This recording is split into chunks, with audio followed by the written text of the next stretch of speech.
Long, long ago, some 2000 years or so, there lived a rich man with a good and beautiful wife. They loved each other dearly, but sorrowed much that they had no children.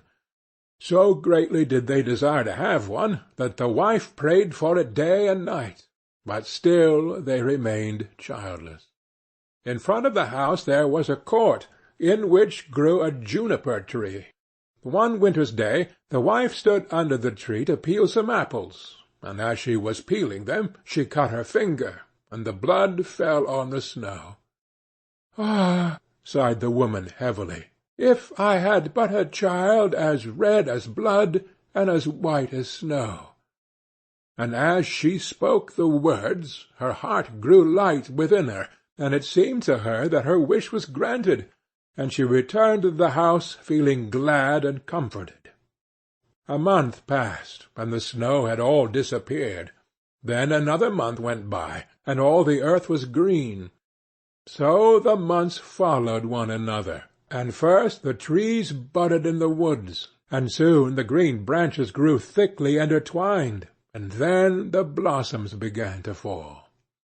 Once again the wife stood under the juniper-tree, and it was so full of sweet scent that her heart leaped for joy, and she was so overcome with her happiness that she fell on her knees. Presently the fruit became round and firm, and she was glad and at peace. And when they were fully ripe she picked the berries and ate eagerly of them, and then she grew sad and ill. A little while later she called her husband, and said to him, weeping, "If I die, bury me under the juniper-tree." Then she felt comforted and happy again, and before another month had passed she had a little child, and when she saw that it was as white as snow and as red as blood, her joy was so great that she died. Her husband buried her under the juniper-tree, and wept bitterly for her. By degrees, however, his sorrow grew less, and although at times he still grieved over his loss, he was able to go about as usual, and later on he married again. He now had a little daughter born to him. The child of his first wife was a boy, who was as red as blood and as white as snow. The mother loved her daughter very much, and when she looked at her and then looked at the boy, it pierced her heart to think that he would always stand in the way of her own child, and she was continually thinking how she could get the whole of the property for her. This evil thought took possession of her more and more, and made her behave very unkindly to the boy. She drove him from place to place with cuffings and buffetings, so that the poor child went about in fear, and had no peace from the time he left school to the time he went back. One day the little daughter came running to her mother in the store-room, and said, "Mother, give me an apple." "Yes, my child," said the wife, and she gave her a beautiful apple out of the chest. The chest had a very heavy lid, and a large iron lock. "Mother," said the little girl again, "may not brother have one too?" The mother was angry at this, but she answered, "Yes, when he comes out of school." Just then she looked out of the window and saw him coming, and it seemed as if an evil spirit entered into her, for she snatched the apple out of her little daughter's hand, and said, "You shall not have one before your brother." She threw the apple into the chest, and shut it too. The little boy now came in, and the evil spirit in the wife made her say kindly to him, "My son, will you have an apple?" But she gave him a wicked look. "Mother," said the boy, "how dreadful you look!" "Yes, give me an apple." The thought came to her that she should kill him. "Come with me," she said, and she lifted up the lid of the chest. "Take one out for yourself." And as he bent over to do so, the evil spirit urged her, and crash! Down went the lid, and off went the little boy's head. Then she was overwhelmed with fear at the thought of what she had done. "If only I can prevent any one knowing that I did it," she thought. So she went upstairs to her room, and took a white handkerchief out of her top drawer. Then she set the boy's head again on his shoulders, and bound it with the handkerchief, so that nothing could be seen, and placed him on a chair by the door with an apple in his hand. Soon after this, little Marline came up to her mother, who was stirring a pot of boiling water over the fire, and said, "Mother, brother is sitting by the door with an apple in his hand, and he looks so pale, and when I asked him to give me the apple, he did not answer, and that frightened me." "Go to him again," said her mother, "and if he does not answer, give him a box on the ear." So little Marline went and said, "Brother, give me that apple." But he did not say a word. Then she gave him a box on the ear, and his head rolled off.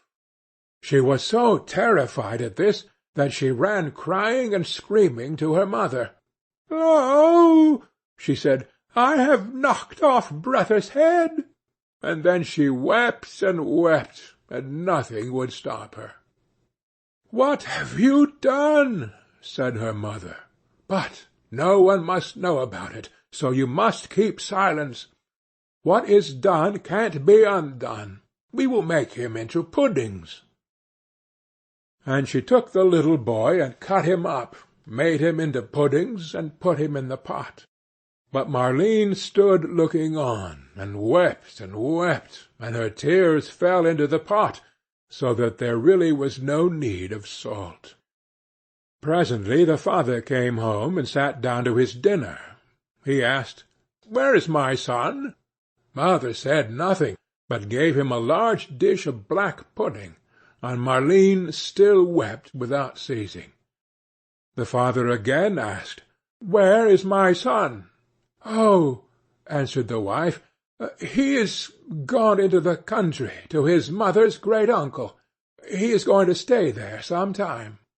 "What has he gone there for? And he never even said good-bye to me." "Well, he likes being there, and he told me he should be away quite 6 weeks. He is well looked after there." "I feel very unhappy about it," said the husband, "in case it should not be all right. And he ought to have said good-bye to me." With this he went on with his dinner, and said, "Little Marline, why do you weep? Brother will soon be back." Then he asked his wife for more pudding, and as he ate, he threw the bones under the table.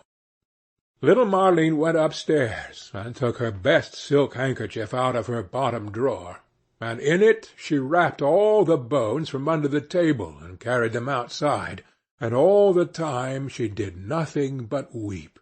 Then she laid them in the green grass under the juniper-tree, and she had no sooner done so than all her sadness seemed to leave her, and she wept no more.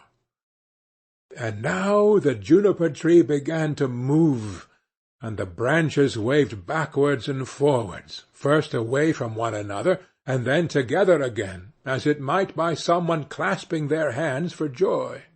After this a mist came round the tree, and in the midst of it there was a burning as of fire, and out of the fire there flew a beautiful bird that rose high into the air, singing magnificently, and when it could no more be seen, the juniper-tree stood there as before, and the silk handkerchief and the bones were gone.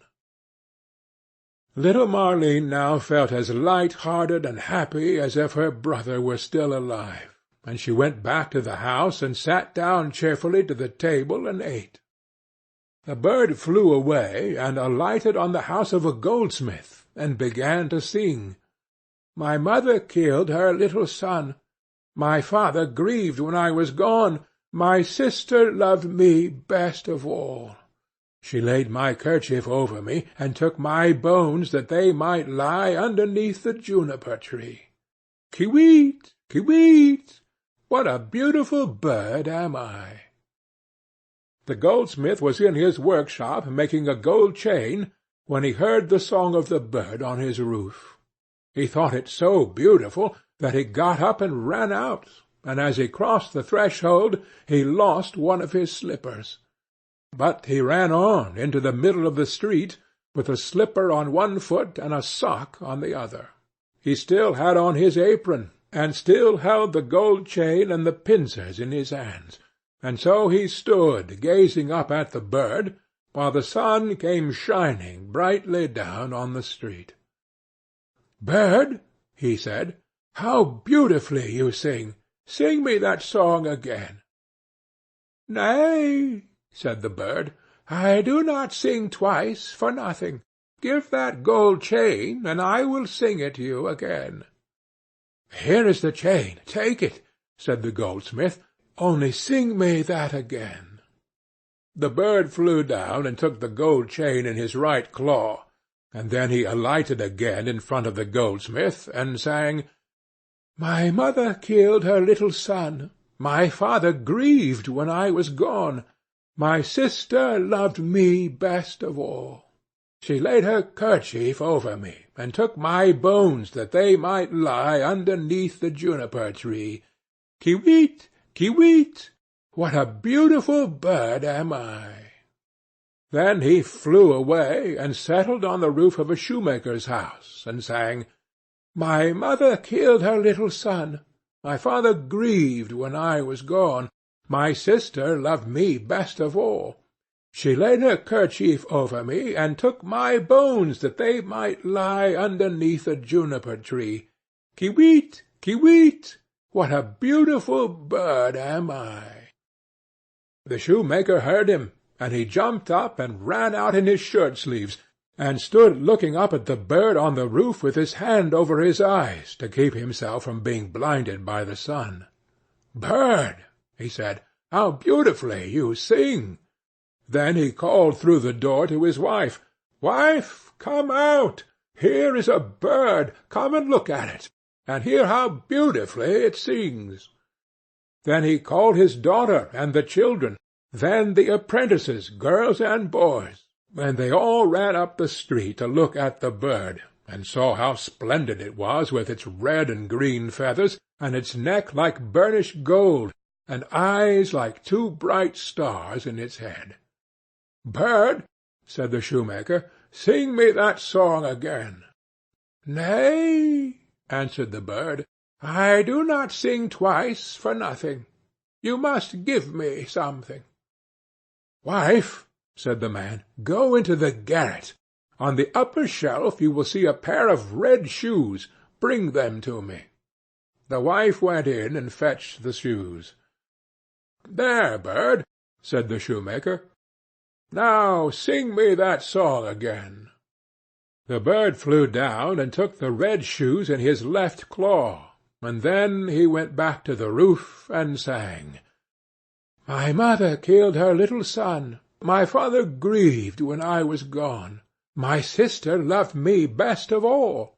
She laid her kerchief over me, and took my bones that they might lie underneath the juniper-tree. Kiwit, kiwit! What a beautiful bird am I!" When he had finished, he flew away. He had the chain in his right claw, and the shoes in his left, and he flew right away to a mill, and the mill went click-clack, click-clack, click-clack. Inside the mill were 20 of the miller's men, hewing a stone, and as they went hick-hack, hick-hack, hick-hack, the mill went click-clack, click-clack, click-clack.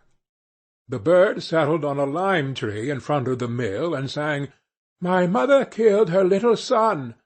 Then one of the men left off. "My father grieved when I was gone." 2 more men left off and listened. "My sister loved me best of all." Then 4 more left off. "She laid her kerchief over me, and took my bones, that they might lie." Now there were only 8 at work underneath, and now only 5. The juniper-tree, and now only 1. Kiwit, kiwit! What a beautiful bird am I! Then he looked up, and the last one had left off work. "Bird," he said, "what a beautiful song that is you sing! Let me hear it too. Sing it again." "Nay," answered the bird, "I do not sing twice for nothing. Give me that millstone, and I will sing it again." "If it belonged to me alone," said the man, "you should have it." "Yes, yes," said the others. "If you will sing again, he can have it." The bird came down, and all the 20 millers set to and lifted up the stone with a beam. Then the bird put his head through the hole and took the stone round his neck like a collar, and flew back with it to the tree, and sang, "My mother killed her little son. My father grieved when I was gone. My sister loved me best of all. She laid her kerchief over me, and took my bones that they might lie underneath the juniper-tree. Ki-weet, ki-weet! What a beautiful bird am I!" And when he had finished his song, he spread his wings, and with the chain in his right claw, the shoes in his left, and the millstone round his neck, he flew right away to his father's house. The father, the mother, and little Marleen were having their dinner. "How light-hearted I feel," said the father, "so pleased and cheerful." "And I," said the mother, "I feel so uneasy, as if a heavy thunderstorm were coming." But little Marleen sat and wept and wept. Then the bird came flying towards the house and settled on the roof. "I do feel so happy," said the father, "and how beautifully the sun shines! I feel just as if I were going to see an old friend again." "Ah," said the wife, "and I am so full of distress and uneasiness that my teeth chatter, and I feel as if there were a fire in my veins."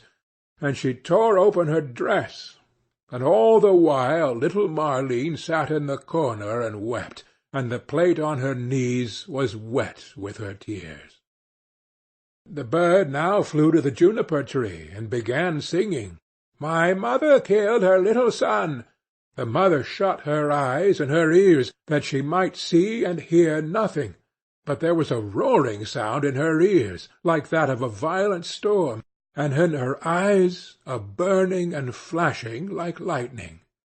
"My father grieved when I was gone." "Look, mother," said the man, "at the beautiful bird that is singing so magnificently, and how warm and bright the sun is, and what a delicious scent of spice in the air. My sister loved me best of all." Then little Marleen laid her head down on her knees and sobbed. "I must go outside and see the bird nearer," said the man. "Oh, do not go," cried the wife. "I feel as if the whole house were in flames." But the man went out and looked at the bird. "She laid her kerchief over me, and took my bones that they might lie underneath the juniper-tree. Ki-weet, ki-weet! What a beautiful bird am I!"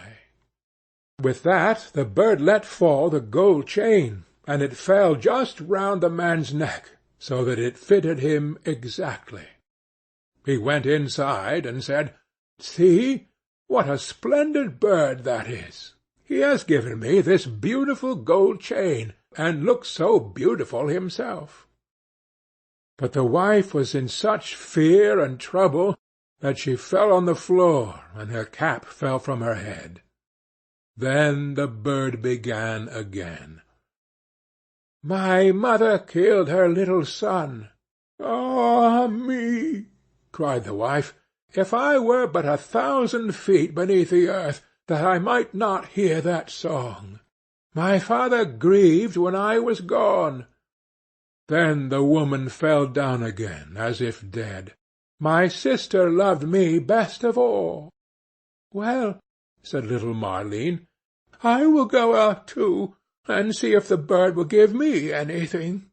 So she went out. "She laid her kerchief over me, and took my bones that they might lie—" and he threw down the shoes to her, "underneath the juniper-tree. Kiwit, kiwit! What a beautiful bird am I!" And she now felt quite happy and light-hearted. She put on the shoes, and danced and jumped about in them.